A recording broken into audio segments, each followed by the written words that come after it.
যাহারা এ জগতে অসাধারণ কিছু করিতে চায়, তাহাদেরই নিন্দা সমালোচনা সহ্য করিতে হয়। তোমরা উহা গ্রাহ্য করিবে না।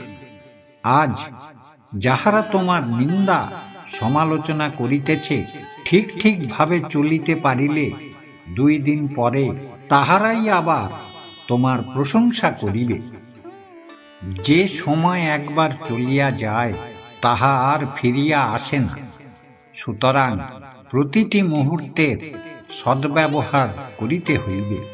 যে সময়ের সদ্ব্যবহার করিতে জানে, তাহার কখনো কোনো কাজে সময়ের অভাব হয় না। প্রতিটি মুহূর্তের যদি সদ্ব্যবহার করিতে পারো, তবে দেখিবে কত অল্প সময়ের মধ্যে কত বেশি উন্নতি হইয়াছে। প্রয়োজন ব্যতীত কোনো দিকে তাকাইবে না। যে দৃশ্য দেখিলে মনে কুচিন্তা, কুভাবনা ও কুপ্রবৃত্তি জাগ্রত হয়, তাহা দেখিবে না।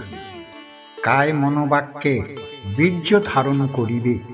বীর্যই জীবন, বীর্যই প্রাণ, বীর্যই মানুষের যথা সর্বস্ব, বীর্যই মানুষের মনুষ্যত্ব।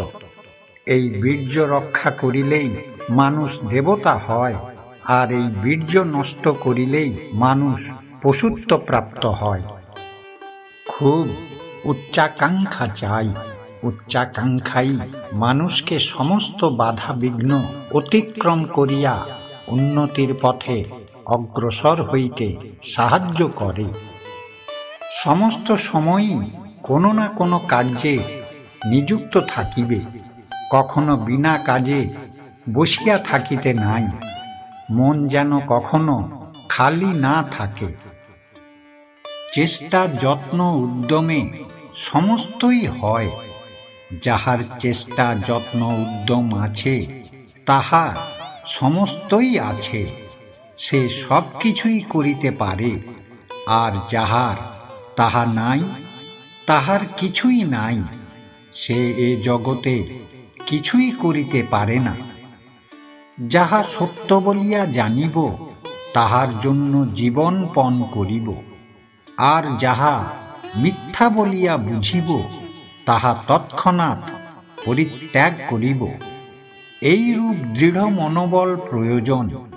তাহা হইলে প্রকৃত মানুষ হওয়া যায়।